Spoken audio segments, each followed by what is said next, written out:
안녕하세요. 고품격 허세방송 허세미술관의 관장 이한입니다. 자, 이번 시간에는 서울시립 북서울미술관에 현재 전시 중인 영국 테이트 미술관 특별전에 대한 리뷰 이야기를 해보는 시간을 가져보겠습니다. 바모스. 서울시립 북서울미술관을 제가 처음 갔습니다. 미술관 자체 공간이 되게 좋더라고요. 노원구였던 것 같은데 이런 좋은 미술관이 있었구나 이때 처음 알았고, 대행 사이트 통해서 예매를 했고 표를 교환해서 이제 갔는데 또 다른 전시가 있었어요. 어린이들 전시하고 있고 또 다른 전시가 있는데 그건 준비하고 있고, 그래서 볼 거는 이제 메인이 이 특별전이었죠. 제가 나름 유튜버니까 혹시 촬영할 수 있나 해서 스태프 분을 통해서 질문을 했거든요. 촬영해도 됩니까? 일단 안 될 것 같은데 이러더니 또 위에 분 부르시더니 뭐 여쭤보더라고요. 그래서 저를 연결해 주더니 미리 예고된 그런 방송 아니면 안 된다고 뭐 해가지고 괜찮습니다 하면서 알았다고 했어요. 보니까 어떤 방송사인데 어떤 메이저 방송사는 아닌 것 같고 카메라맨들 몇 분이서 이렇게 들어오시더라고요. 촬영 안 된다고 했는데 저분들은 왜 촬영을 하려 할까? 그리고 저 지금 사람 되게 많은데 저거 촬영해도 되나? 근데 제가 만약에 이날 라이브 방송을 했어도 민폐였을 것 같아요. 그래서 저는 하다가 안 되겠다고 그냥 껐을 것 같아요. 왜냐면 사람이 좀 많았거든요. 그래서 저분들이 들어가서 촬영을 한다고 이 시간에? 저런 거 하려면 보통은 전시 끝나고 따로 그런 시간을 마련해서 찍는 게 예의가 아닌가? 이런 생각을 했어요. 전시 중에서는 그런 게 있죠. 사진을 찍어도 되는 곳과 안 되는 곳. 사진 찍어도 되는 미술관이 꽤 많습니다. 유럽에. 루브르도 사진 찍을 수 있고, 뭐, 잘못 아시는 것 중에 하나가 카메라 플래시 터트리면 그 그림 훼손되니까 안 된다고 알고 계시는데, 물론 빛이 여러 번 노출되면 상할 수 있는데, 그게 우선이 아니라 관람의 방해돼서 사진 못 찍게 하는 겁니다. 기본적으로. 그게 우선이에요. 못 찍게 하는 대표적인 미술관이 프라도가 있거든요. 제가 거의 매일 출근했던 프라도 미술관인데, 이제까지 일하면서 딱 한 번 사진 찍을 수 있었던 날이 있었어요. 그때가 언제냐면 방송국에서 특별한 촬영을 왔어요. 1시간 정도 촬영? 근데 그 시간만큼은 모든 관람객 사진을 허용합니다. 그래서 처음에 제가 사진 왜 찍어도 되냐고 하니까 지금 시간은 괜찮대요. 그 원칙이 있는데 그걸 깬다 그러면 동시에 모든 사람들한테 혜택을 줘야 돼요. 근데 그진 오고 이제 미술관 들어가니까 사람들이 이제 많은데, 특히 인기가 많은 그 터너 방에 있는데 촬영을 하는 거예요. 그래서 너무 걸리적거린 거예요. 진짜로 농담 아니고. 그 감상에 너무 방해가 되는 거예요. 되게 어수선하고. 그래서 진짜 이건 별로다, 이건 아니다. 내가 만약에 요거 아까 촬영 허락 받았어도 이건 안 될 뻔했다는 생각이 들었죠. 라이브 방송을 미술관에서 한 적은 딱 한 번 있죠. 그 티센 미술관. 거기는 허락을 받아서 했는데 대신에 사람이 없었습니다. 거의. 원래 없거든. 거기는 미술 관람하기 되게 좋은 여건을 가지고 있거든요. 그런데 이번은 아니었어요. 이거는 진짜 그 좀 많이 방해가 됐고, 그러려니 해야죠. 뭐 그럴 수 있으니까. 근데 제가 그 미술관 관람 다 끝내고, 제 지인 1시간 보셨는데 전 30분 만에 다 끝내고 쉬러 2층인가 3층 맨 꼭대기에 되게 한적한 소파가 있는 방이 있거든요. 방이 아니라 어떤 공간이 있는데 그 나름 가운데 있는 건 작품이고, 아무도 없기를 편하게 이제 좀 쉬고 있었어요. 멍하니. 명상을 하고 있었죠. 그 밑에서 또 카메라맨 스태프들이 또 오더니 뭘 이렇게 막 설치를 하는 거예요. 촬영을 하시던가 말던가 좀 가만히 있었어요. 설마 나 지금 돈 내고 온 관람객인데 방해하지 않겠지 했는데, 촬영한 스태프가 저한테 저 여기 죄송한데 저기 촬영이라 좀 비켜주면 안 될까요? 이러더라고요. 갑자기 확 승질이 난 거예요. 아니, 관람객이 우선이거든요. 불편을 주면 안 돼요. 그게 원칙이거든요. 미술관에서 일해본 지 오래됐잖아요. 저는 너무 뜻밖인 거예요. 그래서 제가 되게 불쾌한 표정 지으면서 일어났죠. 근데 뭐 그분은 또 촬영하러 왔는데 일하러 왔는데 제가 뭐 성질내면 안 되니까. 그래서 매우 유감이었다라는 거예요. 그림 전시 자체는 되게 볼 게 많았습니다. 그건 인정하는데 그런 운영은 너무 안 좋았다라는 거죠. 사진 못 찍게 하면 그거 지켜야 되는 건 맞아요. 그 시간에 방송한다고 그걸 불편을 주게 하면 안 되죠. 그 모두가 못 찍게 할 땐 못 찍게 하는 거고, 찍으면 관람객도 찍게 해줘야 됩니다. 그게 원칙이에요. 그거는 정말 안 좋은 방식이었다라는 거죠. 그림 이야기를 할 건데 그 너무 많은 작가들도 있고 이런 게 있었구나, 적당히 봐주시면 좋을 것 같습니다. 그 특별전 들어가면 루트가 정해져 있어요. 그 스태프가 이쪽으로 먼저 가세요, 저쪽 먼저 가세요 이렇게 안내를 하더라고요. 그래서 처음에 특별전을 들어가면 백남준 작가의 촛불 TV라는 작품이 있습니다. 보자마자 되게 익숙한 방식인데 역시 백남준, 우리가 잘 아는 그 유명한 아티스트인데, 이건 테이트 모던에서 가져온 게 아니라 백남준 아트 센터인가 우리나라에 있는 작품을 임대해왔을 거예요. 주제가 빛이었거든요. 빛, 요 주제. 기획을 잘했다. 빛이라는 그 주제 테마에 맞게 작가들 되게 잘 선별했다. 이렇게 보는 입장이 있어요. 그것도 사실이긴 하거든요. 근데 가만히 생각해 보세요. 빛 연구 안 하는 화가가 있나? 그렇잖아요. 근데 요거는 이런 거와 비슷해요. 이렇게 요리사들 중에 소금을 연구 안 한 요리사가 있나? 이거와 비슷하거든요. 어차피 빛을 다 연구합니다. 당연한 그 테마예요. 그러니까 모든 작가들을 빛으로 다 테마를 묶고 있어요. 어떤 작가를 불러도 다 빛으로 통일할 수 있다는 거죠. 카라바조도 빛이고, 라팔도 빛이고, 다빈치는 빛 엄청 연구했죠. 일단 빛하면 또 벨라스케스 시녀들이죠. 빛 관련 없는 화가 없을걸요? 예, 생각해보세요. 유난히 또 딴지곡이 되네, 이번 전시는. 좀 눈여겨봤던 기억에 남는 작가 중에 한 분이 윌리엄 블레이크라는 작가인데, 아담을 창조하는 신 제목의 작품입니다. 영국 화가고 좀 낭만주의로 분류를 합니다. 이제 특이한 것은 오히려 시인으로도 유명할 수도 있어요. 문학 이야기가 더 많이 나오더라고요. 당시에는 좀 미치광이로 좀 취급당한 게 없잖아 있었던 것 같고, 사후에 좀 재평가를 받아서 낭만주의 그 시의 선구자라는 평가도 있더라고요. 뭐 여러 장르로 그렸지만 사파 특히 수채화를 많이 구사를 했더라고요. 좀 파보니까 누가 떠오르냐면 그 스페인 그리스 출신의 엘 그레코, 이 화가가 떠올랐습니다. 왜냐면 굉장히 좀 어두컴컴한 것도 있고 그로테스크한 그런 이미지를 많이 쓰는 방식으로 작업을 하시더라고요. 시인이 아담을 창조하는 건데 이게 그냥 뭐 막대기처럼 보였는데 알고 보면 좀 빛이겠죠? 빛. 그래서 이 그림풍 보면 되게 분위기가 이뻐서 좋다기보다는 와 되게 좀 다른 화가들하고 그런 느낌이 많이 들더라고요. 이 사람이 어릴 때부터 4살 때부터인가 환영을 받대요. 그래서 약간 미친 사람 소리 들은 것 같기도 하고, 그래서 그런 환영에 많은 영감을 또 받았겠죠. 그래서 이 그림들 보면 엘그레코와 비슷한 게 또 뭐냐면 신비주의 스타일입니다. 비현실적인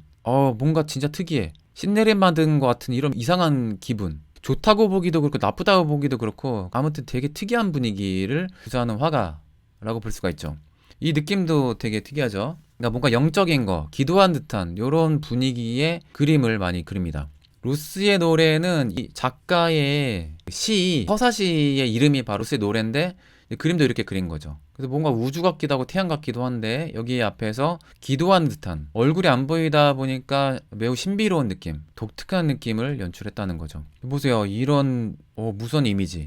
느부갓네살이란 것은 그 바빌론의 왕이죠. 근데 보통 왕의 이미지가 아니라 마치 좀 괴물처럼 그려놨습니다. 부정적인 그 이미지를 연출하기 위해서 괴물처럼 그리지 않았나. 그 살도 뭔가 좀 짐승 같기도 하고 그렇죠. 그러니까 이 사람의 그림풍이 다 이런 식이에요. 다는 아니지만 어떻게 뭐 혐오스럽기도 하고 정말 좀 추한데 좀 불쾌해 이런 느낌. 그러니까 마냥 아름다운 게 미술이 전부는 아니다라는 게 근대부터 있었잖아요. 특히 프랑스 중심으로. 이분은 그렇게 보면 좀 시대를 앞서 나간 거죠. 낭만주의 시대 때만 해도 아름다운 것을 추구했던 시기거든요. 그런데 이런 화가가 있었다는 거죠. 그렇게 따지면 엘 그레코는 더 특이한 화가죠. 이건 정말 특이합니다. 참고로 이 두 그림, 요거하고 요거는요 이번 특별전에 없는데 제가 좀 소개해드리려고 가져온 이미지들입니다. 그림 진짜 특이하죠. 여인들의 회오리라고 해서 단테 신곡을 보면 고대 시인 베르길리우스가 그 지옥을 여행하잖아요. 거기서 나온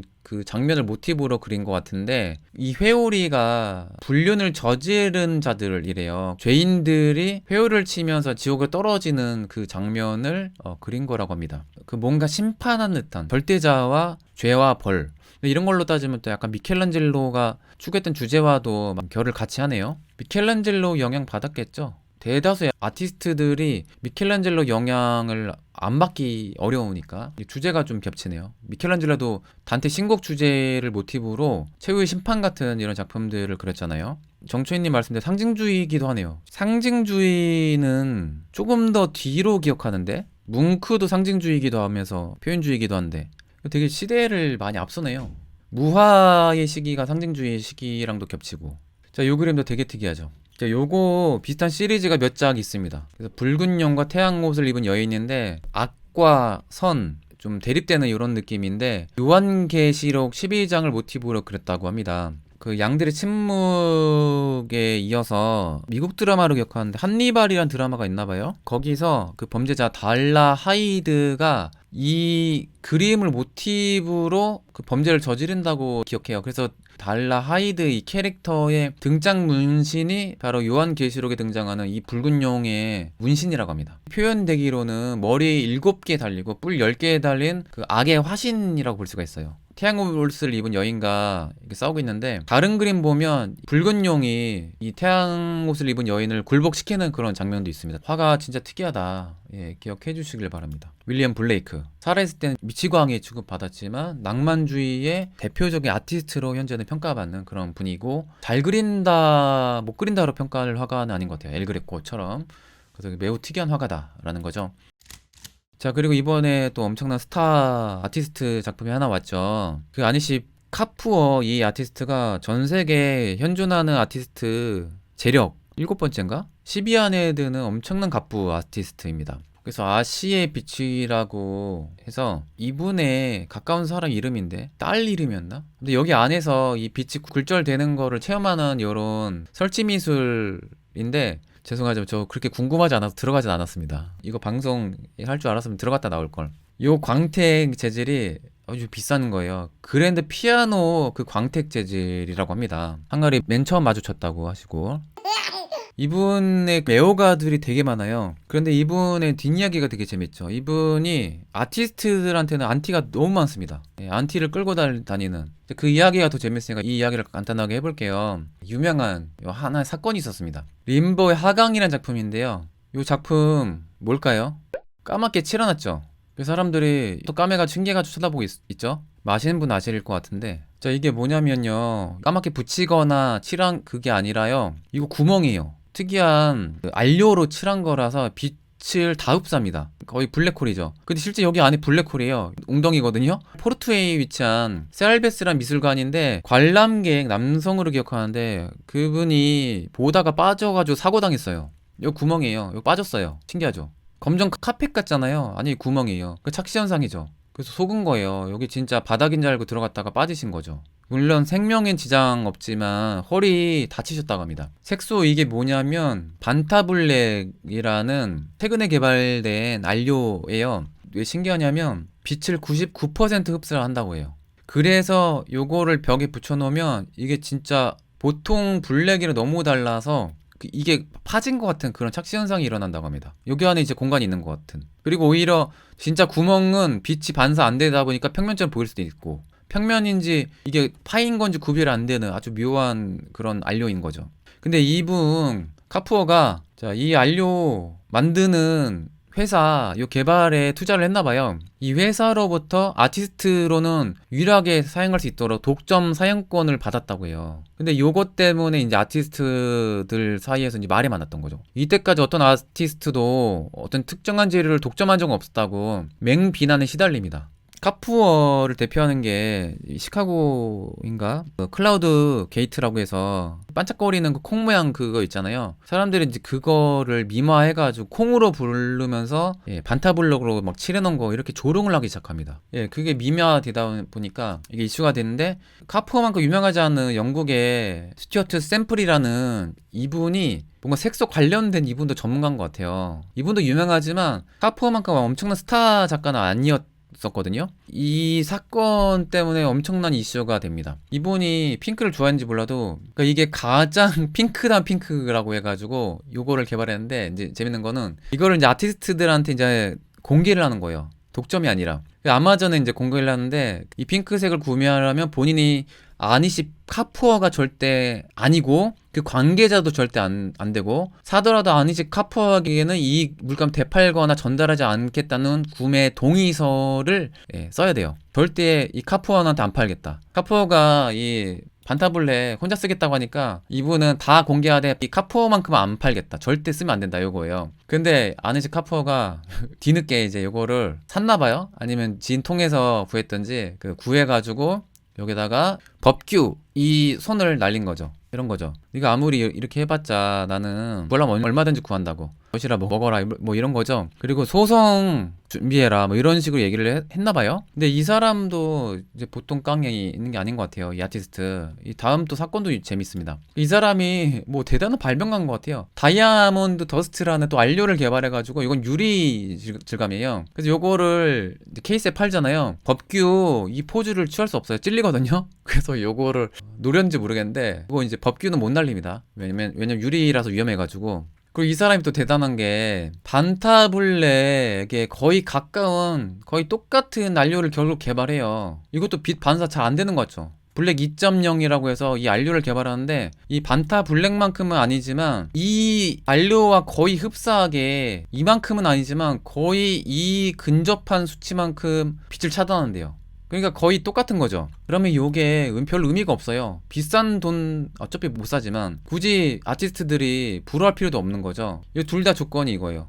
카푸는 절대 안 판다. 이거를 공개한 조건이. 뒤로 또 미화돼가지고 콩이 추워 보인다. 뭐 이런 조롱도 하고. 그리고 이게 또 매력적인 게 뭐냐면 이 반타블랙이 독서가 되게 많대요. 그러다 보니까 뭐 제한 조건이 되게 많아요. 그러니까 아티스트는 사용도 아예 못하고 무기의 제조에도 쓰일걸요? 레이더에도 걸리지 않는다고 뭐 들었는데. 아무튼 이거 수출입이 되게 까다롭대요. 이 색소가. 근데 이거는 수출입도 되게 자유롭고 그 다음에 더 좋은 건 독성도 없대요. 훨씬 더 좋은 거죠. 어떻게 보면 이 사건 때문에 진짜 진정한 승리자는 이분이 아닐까. 이름도 잘 알려지고 비교가 되니까. 이 사람은 또 치사하게 혼자 블랙 혼자 소유하려다가 그 아티스트들한테 좀 조롱당했잖아요. 둘의 그 갈등이 하나의 퍼포먼스면서 또 현대미술 그 자체죠. 원래 현대미술은 행위니까 개념이니까. 반타블랙에는 이 많은 스토리가 담겨져 있다는 거. 어쨌든 샘플에 이 핑크와 이 블랙 2.0에도 이런 스토리가 담겨져 있다는 거.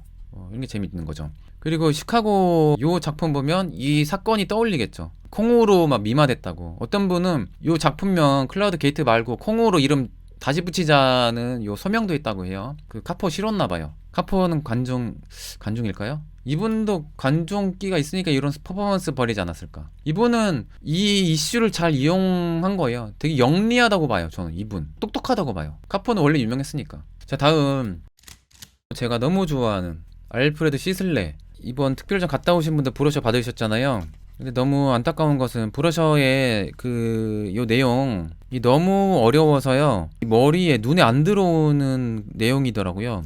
이럴 바에 차라리 작품 정보만 작가들, 제목, 이름, 키워드 정도만 해가지고 차라리 있는 작품들만 메모해줬으면 다시 인터넷 찾을 때 편할 텐데 그것도 없이 몇 장품만 있으니까 그게 너무 안타깝더라고요. 그리고 이 시슬레 인상주의 너무 좋아하잖아요. 그 인상주의 그림이 여기는 없어요. 또 브로셔에는. 브로셔 보고 있는데 시슬레 좋아하는 사람 많은데 왜 이게 빠졌을까 브로셔에요. 아무튼 뭔가 불만이 많죠. 아 이거 특정 작가만 소개할 걸. 봄의 작은 초원이라는 작품. 시슬레 시골 풍경이 너무 많다 보니까 비슷한 작품 되게 많은데 제가 이전에 시슬레 방송에서 이렇게 표현을 했죠. 블루 감성, 차가운 블루. 아주 맑은 블루이기도 한데 되게 차가운 감성이 있다고. 특히 이분이 추운 날씨도 되게 좋아하고 차가운 것에 관련된 변태거든요. 첫 이슬 내린 날 새벽에 화구 챙겨가지고 그림 그리러 갔대요. 추운 날. 첫 이슬은 이 사람한테 기념일 같은 날이에요. 첫 서리가 낀 날 밖에 나가서 그린 겁니다. 그 이 사람은 첫눈은 엄청난 의미인 거예요. 첫눈 내린 날, 눈 온 날 너무 좋은 거예요. 그래서 바깥에서 추워도 막 눈 쌓인 거 그리고. 이와 반대로 르누아르는 따뜻한 감성이죠. 그래서 르누아르는 겨울을 되게 싫어했대요. 특히 눈. 시슬레는 눈에 환장을 하는데 르누아르는 눈은 그 세상에 떨어지는 곰팡이라고 표현했습니다. 되게 표현도 아티스트적이죠.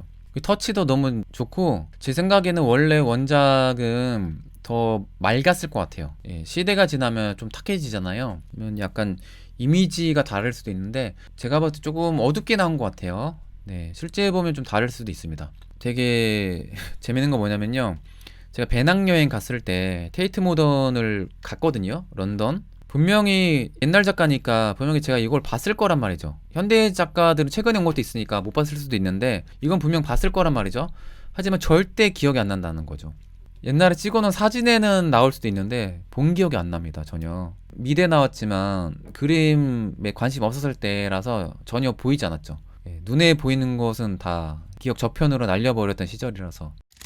올드 페리로 가는 길이란 작품. 바위는 지역명인 것 같아요. 여기로 가는 길인데 이 강가에 옛날에는 파리 근교에서 이 여인들이 여기서 빨래를 했다고 합니다. 물론 우리나라도 그랬으니까. 그래서 그 빨래하는 여인들을 시슬레뿐만 아니라 피사로도 이런 걸 많이 그렸죠. 시슬레는 하늘이 매력입니다. 예, 직접 보고 싶네요. 분명히 봤겠지만 기억에서 사라졌으니까 안 보는 것과 똑같은. 지금은 시슬레 좋아하는데 그때는 관심이 없었으니까. 자, 그리고 요 비슷한 시리즈인데 어떤 블로거가 요 그림이 전시되어 있다고 하더라고요. 이번 특별전 때. 근데 문제는 저도 이번 특별전 갔다 왔는데 시슬레 그림 봤는데 요 그림인지 요 그림인지 헷갈려가지고 둘 다 가져왔습니다. 아, 시슬레 본 건 확실한데 시슬레 그림이 워낙 비슷하다 보니까 어떤 그림이 전시되어 있었는지 기억이 안 나요. 자, 그리고 모네가 있었죠. 포플러나무 시리즈 앱트강의 포플러들이거든요. 근데 이걸 그린 그 사연이 있대요. 그 말년에 지베른이 그 집에서 살았잖아요. 지베른이 근처에 앱티강이 있나 봐요. 앱트강. 근데 여기 포플러 나무들이 있는데 왜 그런지 몰라도 공사인지 뭔지 모르겠는데 이 나무들이 곧 베어진다는 그 이야기를 듣고 23점의 그 시리즈로 그림을 그렸다고 합니다. 그 중에 하나가 이 그림이에요. 그 모네가 그 말년에 스타일이 좀 바뀌죠. 터치가 좀 굵어지는 것 같기도 하고 좀 변천사가 있는데 색깔 하늘이 되게 강렬하네요. 네, 약간 울트라마린 네, 화이트 섞은 그런 느낌도 나고 전 세계에 있는 미술관 갈 때마다 모네 그리는 새로운 거 보면요 이런 그림 있었나? 뭐 이런 게 많아요.